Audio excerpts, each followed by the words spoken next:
బంగారాన్ని విడిపించి ఆ రోజు ఆన్లైన్ రేటుకే మేము కొంటాం. Sharma gold company. నమస్కారం, సుమన్ టీవీకి స్వాగతం. ప్రస్తుతం మనతో పాటు ఉన్నారు ప్రముఖ జ్యోతిష్య శాస్త్ర పండితులు గురువు గారు శ్రీ మంత సూర్యనారాయణ శర్మ గారు. గురుగారు నమస్కారం. నమస్కారం అమ్మా, శుభం బియాదు. గురుగారు, కామాఖ్య అమ్మవారు చాలా పవర్ఫుల్ అమ్మవారిగా పేరుగాంచారు. ఏంటి ఈ అమ్మవారి యొక్క ప్రత్యేకత? ఎక్కువగా జంతు బలి అనేది జరుగుతూ ఉంటుంది కదా ఈ టెంపుల్ దగ్గర, ఎందుకని అంటారు? ఇక్కడ కామాఖ్య అమ్మవారు అంటే మనకు అష్టాదశ పీఠాల్లో ఒకటైనటువంటిది యోని భాగము అక్కడ పడిందని చెప్తారన్నమాట. అక్కడ చాలా శక్తివంతమైన ప్రదేశం అది. ఆ గుడి చుట్టుపక్కల ప్రాంగణంలో మొత్తం అంతా కూడా దశమహావిద్యలకు సంబంధించిన అమ్మవార్లు అందరూ ఉంటారు. సో ఇక్కడ అమ్మవారి యొక్క గుడిలోనే మనకి ఏంటంటే అమ్మవారి స్వరూపం ఉండదు. అక్కడ అమ్మవారి స్వరూపం అక్కడ యోని భాగం ఉంటుంది. ఆ గర్భంలోనే అక్కడ మనకు లక్ష్మీ సరస్వతి అమ్మవార్లు కూడా కనబడతారు. అక్కడే ముగ్గురు అమ్మవార్లు ఉంటారు. ఆ గుడి చుట్టూ మిగిలిన దశమహావిద్యలకు సంబంధించిన అందరి దేవతలు, తారాదేవి అనుకోండి, ధూమవతి అనండి, అలాగే రకరకాల అమ్మవారు యొక్క అందరూ ఉంటారన్నమాట. సో ఇక్కడ శక్తి ఏంటంటే మనం అందరూ తల్లి గర్భం నుండి ఏ విధంగా బయటకు వస్తామో ఆ మార్గం యొక్క పూజ చేయడం అక్కడ నిజం చెప్పాలంటే. సో యోని భాగం అనేసరికి అమ్మవారిని అక్కడ చూపించరు. అమ్మవారి యొక్క రూపం మీద బట్టలు అది వేసేసి ఉంచుతాయి. అది అమ్మవారిని దూరం దర్శనం చేసుకోవడం, అలాగే స్పర్శనం చేసి నమస్కారం చేసుకోవడం అంటుండమాట. సో ఇక్కడ శక్తి అంటే అద్భుతమైన శక్తి. తంత్రశక్తికి చాలా ప్రసిద్ధి అంటాం. తంత్రము అంటే అదేదో భయంకరమైన స్థితి అని అనడానికి ఏం లేదు. మనకు ప్రతి ఒక్కరు వాళ్ళు చేసుకుంటున్నారు, మంత్ర విద్యలు చేస్తున్నారు, ఉపదేశం తీసుకుని మంత్ర సాధన చేస్తున్నారు. సో అలా చేసుకోవాలనుకున్న వాళ్ళకి అది ఒక విశిష్టమైన ప్రదేశం అని చెప్తాం అన్నమాట. అఘోరాలు అనుకోండి, అవధూతలు అనుకోండి, స్వామీజీలు అనుకోండి, పీఠాధిపతులు అనుకోండి, ఇలాగ మంత్ర సాధన చేసేవాళ్ళు ప్రతి ఒక్కరూ ఆ ప్రదేశానికి వెళ్ళి అక్కడ సాధన చేయాలని ప్రయత్నం చేస్తారన్నమాట. అక్కడ చేయడం వల్ల అంటే దాని యొక్క శక్తి అద్భుతంగా ఉంటుందని చెప్పి ఒక విశేషమైన స్థితి అన్నమాట. సో సాధకుడికి అది మంచి ప్రదేశం, మామూలు వ్యక్తికి మాత్రం అక్కడ అమ్మవారి. అక్కడికి వెళ్తే ఏదో చాలామంది ఏదో అయిపోతుంది, అక్కడంతా తంత్రాలు జరుగుతాయి, ఇంకేదేదో భయంకరమైన బలులు జరుగుతాయి కాబట్టి వెళ్ళకూడదు అని ఒక ఆందోళనకరమైన స్థితిలో మన ఆంధ్ర తెలంగాణ రాష్ట్రాల్లో చాలామంది అనుకుంటుంటారు. అంటే అలా కాంక్షించే వాళ్ళు చేయడానికి విశేషమైన పూజలన్నీ ఉన్నాయి అక్కడ.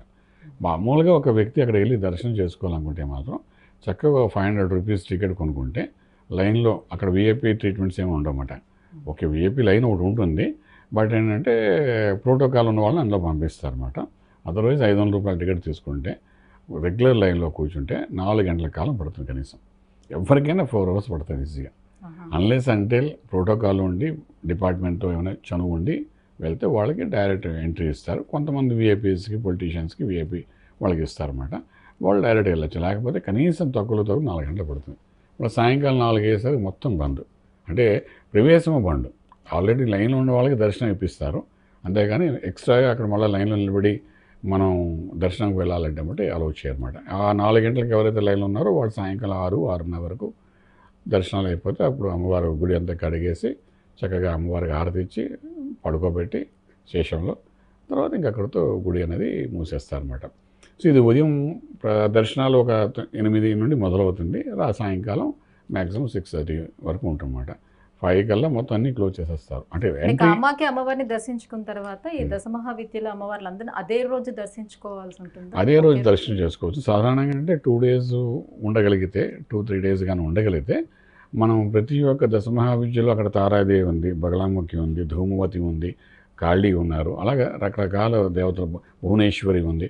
ఈ దేవతలు ఎవరైతే ఉన్నారో అక్కడ ఆ కొండ మీద ఉన్నారో ఈ ప్రతి ఒక్క చోట దానికి సంబంధించిన మంత్రము ప్రతి ఒక్క దేవతకి అనుసంధానమైన గ్రహం, అంటే గ్రహంతో కూడా మనం కొలుస్తామన్నమాట. ఫర్ ఎగ్జాంపుల్ మనం తీసుకుంటే తారాదేవి దగ్గరికి వెళ్తే రాహు యొక్క ప్రభావితమై ఉంటుందని చెప్తుంటాం. రాహు దోషం వాళ్ళు అక్కడికి వెళ్ళి అమ్మవారి పూజ చేసుకోవాలి, హోమం చేసుకోవాలని చెప్తుంటాం అన్నమాట. అలా రకరకాల అంటే ఎస్ట్రాలజికల్గా కూడా అదొక మంచి పవర్ఫుల్ ప్లేస్ అని కూడా మేము చెప్తుంటాం అన్నమాట. సో ఇక్కడ ఏంటంటే మనకున్న సమస్య ఏంటి, ఇప్పుడు సమస్యని డయాగ్నోస్ చేయడం చాలా ఇంపార్టెంట్ ఎస్ట్రాలజికల్గాను. ఫర్ ఎగ్జాంపుల్ ఒకరికి ఏదైనా రాహుకేతువుల సమస్య వచ్చింది, అమ్మవారి దర్శనం చేసుకుంటే అయిపోతుందా అంటే అక్కడ ప్రత్యేకంగా రాహుకు సంబంధించిన పూజ చేస్తారు.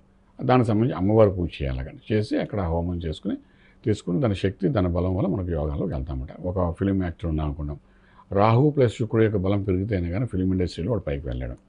సాధారణంగా అక్కడికి వెళ్ళేవాళ్ళు ఎవరంటే ఈ యొక్క అధికమైన యోగం పొందడం కోసం ఎవరు అనుకుంటే వాళ్ళే వెళ్తారు, వాళ్ళే ఈ రకరకాల పూజలు చేసుకుంటారు. సంతాన యోగం కూడా చాలా ప్రసిద్ధి చెందింది. సంతానం కూడా చాలా. అక్కడ ఏంటంటే సంతానం అంటే అక్కడ సుహాసిని పూజ కూడా చేస్తారు వాళ్ళు. అంటే చిన్న చిన్న పిల్లలు ఉంటారు, ఆడపిల్లలు, వాళ్ళకేమో అమ్మవారుగా భావించి ఆ పిల్లలకి పూజ చేస్తారన్నమాట. లాస్ట్ చండీ పారాయణం జరుగుతుంది, చండీ హోమం జరుగుతుంది అక్కడ. అన్నీ అయిన తర్వాత సుహాసిని పూజ చేస్తారన్నమాట. ఆ సుహాసిని పూజ చేసినప్పుడు అంటే సంతాన దోషం అనేది పోయి చక్కగా సత్సంతానం కలుగుతుంది అని చెప్తారన్నమాట. ఇక్కడ ప్రక్రియ అంటూ ఉందండి. అంటే ఇప్పుడు మీరు పెద్ద పూజలు చేయాలనుకునే వాళ్ళకి అంటే పంచబలులు అంటారు అక్కడ.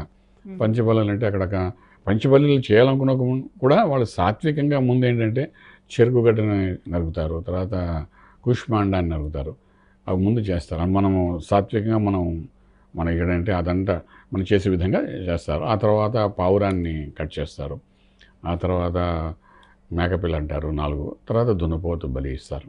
ఇలాగ పంచబలులు చేస్తారన్నమాట. ఈ పంచబలులు చేయడం అంటే అక్కడ అంటే మన ఆంధ్రాలోని ఇంతకుముందు అంటే మనకు బాలా త్రిపుర సుందరి యొక్క ఆలయం ఉండేది, ఎక్కడ త్రిపురాంతకరం ఉండేది. అక్కడికి ఇలాంటి బలులు కొన్ని జరుగుతుండేవి కొంతవరకు. అదేంటంటే మన రాష్ట్రం మన పెద్దవాళ్ళు స్వామీజీలు దాన్ని అక్కడ నుండి బలి జరగకుండా దాన్ని స్టాప్ చేశారు.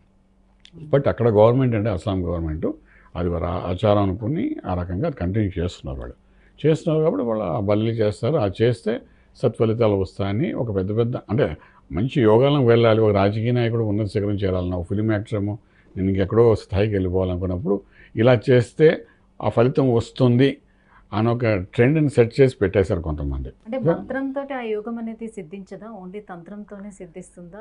ఇక్కడ మంత్రంతో సిద్ధించదు కాదు, సాధకుడు సాధన చేస్తే ఏదైనా సిద్ధిస్తుంది. Logic is that. అది మంత్రం చేసినా తంత్రం చేసినా ఏం చేసినా సాధకుడు సాధన చేయాలి. పూజ చేసినంతమంది సిద్ధిస్తున్నట్టే నేను ఒప్పుకోను. ఎందుకంటే ఇవన్నీ ఏంటంటే ఈ బలి పూజ అనుకోండి, లేకపోతే మనం వెళ్ళి దర్శనం చేసుకోవడం, ఇది ఒక పాజిటివ్ ఎనర్జీ కోసం మనం చేసేది. కానీ ఇండివిజువల్గా ఏ పర్సన్ అయితే ఉంటాడో కొంత సాధన చేయాలి. భగవత్ స్వరూపమే బీజాక్ష మంత్రం అంటాం మేము. అటువంటి బీజాక్ష మంత్రానికి ఒక విలువ ఉంది. మనం ఒక బీజాక్ష మంత్రం చదువుతున్నాం అంటే అర్థం ఏంటంటే భగవత్ స్వరూపాన్ని మనసులో తలుచుకుంటూ చదువుతున్నాడు. సో అటువంటి పరిస్థితుల్లో ఆ బీజాక్ష మంత్రాన్ని మనం సాధన చేస్తున్నట్టే భగవత్ తత్వాన్ని తెలుసుకుంటూ ఆయన గురించి ఆలోచన చేస్తూ ముందుకు వెళ్తుంటే మిగిలినవన్నీ ప్రక్రియలు కూడా చాలా చిన్నవిగా కనబడతాయి. ఈ లౌకికంగా కావాల్సినవన్నీ చాలా చిన్నగా కనబడతాయి. అలా కనబడినప్పుడు మనకి ఈజీగా సునాయాసంగా మనం దొరుకుతాయి కూడా. సో ఇక్కడ ఏంటంటే సాధకుడు చేయవలసింది అంటే సాధన చేయాలి. అక్కడికి వెళ్ళినా సాధన చేయాలి. మంత్రం ద్వారా చేయొచ్చు, తంత్రం ద్వారా చేయొచ్చు. ఇప్పుడు మా గురువు గారు ఉన్నారు, అంపోలు రుద్రకోటేశ్వర శర్మ గారు, మాకు శ్రీ విద్యలో కూర్చోబెట్టారు, చక్కగా నేర్పారు. గురువు గణపతి బాలా మంత్రాన్ని మాకు ఉపదేశం ఇచ్చారు. మేము అక్కడికి వెళ్ళినా ఆ గురువుగారు ఇచ్చిన గురు గణపతి బాలా మంత్రాన్ని సాధన చేస్తాం. ఎందుకంటే గురువు ద్వారా మనకు వచ్చిన మంత్రం ఇది కాబట్టి ఇది సాత్వికంగా మనం చేసుకుంటాం. అలాగే అక్కడ ఉన్న వాళ్ళు కొంతమందికి ఏంటంటే ఆ కామాఖ్య అమ్మవారి మంత్రం, అక్కడ దశ మహావిద్యలకు సంబంధించిన మంత్రం కానీ ఉపదేశం కానీ వస్తే ఆ సాధకులు అది చేసుకుంటూ ఉంటారన్నమాట. సాధన చేయడం అది చాలా ఇంపార్టెంట్. బలి తర్వాత అక్కడ వెళ్ళి దర్శనం ఇవన్నీ అంటే పాజిటివ్ ఎనర్జీ కొంత ఇవ్వడానికి దర్శనం చేసుకుంటాము. ప్రతి ఒక్కరూ అక్కడ వెళ్ళే వాళ్ళందరూ ఏంటంటే చక్కగా సాధకులుగా వెళ్ళి అక్కడ ఉన్న గంట అయినా సరే ఎన్ని ఫ్యామిలీ మెంబర్స్ అక్కడ వెళ్ళాం గంటైనా కొండమే కూర్చొని మన గురువుగారు ఇచ్చిన మంత్రం ఏదో సాధన చేసుకుందాం అనుకుని వెళ్ళేవారే లక్షలాది మంది ఉంటారు అక్కడ.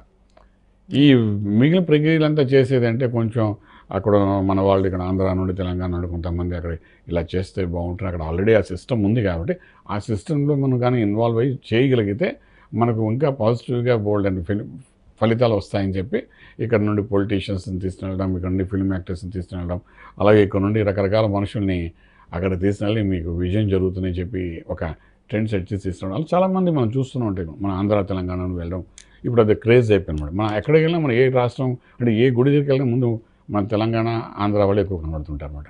సో మన వాళ్ళు ట్రెండ్ అలా సెట్ చేస్తుంటారు, ఇంకేం లేదు. బట్ ఏంటంటే సాధకుడు అక్కడికి వెళ్ళి మంత్ర సాధన చేస్తే ఒక్కసారి చేస్తే 100 సార్లు చేసినంత ఫలితం, అంత అద్భుతమైన ఫలితం ఉంటుంది. మెడిటేషన్ చేసిన మంత్ర సాధన చేస్తే చాలా బాగుంటుంది. సో అమ్మవారి దర్శనం అనేది ఒక విశేషమైన స్థితిగతి. అలాగే అక్కడ వెళ్ళి దర్శనం చేసుకుంటే మనకు సంతానం లేని వాళ్ళకి సంతానం కలగడము, ఎందుకంటే ఆవిడ తల్లి ఖచ్చితంగా చేస్తుంది. అలాగే వివాహం జరిగిన వాళ్ళకి వివాహం కలిగించడం, రకరకాల మన సమస్యలు ఎన్నో ఉంటాయి మనిషి అనగా. వీటన్నిటికీ పరిష్కార మార్గం అయితే మనకు అక్కడ కనిపిస్తుంది. కానీ ఇప్పుడు భయపెట్టేస్తున్నట్టు లేకపోతే అక్కడే తంత్రపూజలు జరిగిపోతాయి, అక్కడ మనం వెళ్తే ఇబ్బంది పడిపోతాం అన్నది ఎప్పుడూ లేదు అక్కడ. మేము చాలాసార్లు వెళ్తుంటాం, మా దగ్గరికి చాలామంది మాతో దర్శనం చేయమని చెప్తుంటాం. మేము తీసుకుని వెళ్తాం. అక్కడ ఏముంది, లోపలికి వెళ్ళి దర్శనం చేసి చిన్న లఘు పూజలు చేసుకుంటే ఒక 6,000-7,000 రూపీస్తో అయిపోతుంది పూజ. లోపల దర్శనం అయిపోతుంది, బ్యాక్ అయిపోతుంది. కానీ మీరు ఇప్పుడు చెప్పినట్టు ఒక విశేషమైన యోగం పొందాలనుకున్న వాళ్ళు ఏంటంటే ఆ విశేషంగా చేస్తే దాని ఫలితం వస్తుంది కాబట్టి వాళ్ళు అలా చేయించుకుంటూ ఉంటారు. సో చేసుకున్న దాంతోపాటు వాళ్ళ సాధన కూడా చేయాలి. చేసినంత మాత్రం అవుతుందంటే ఈ ప్రపంచంలో అందరూ కోటీశ్వరులు అయిపోవాలి, అన్ని రకాలుగా ఇది వెళ్ళిపోవాలి మీరు మనం అనుకున్న ప్రకారం అయితే.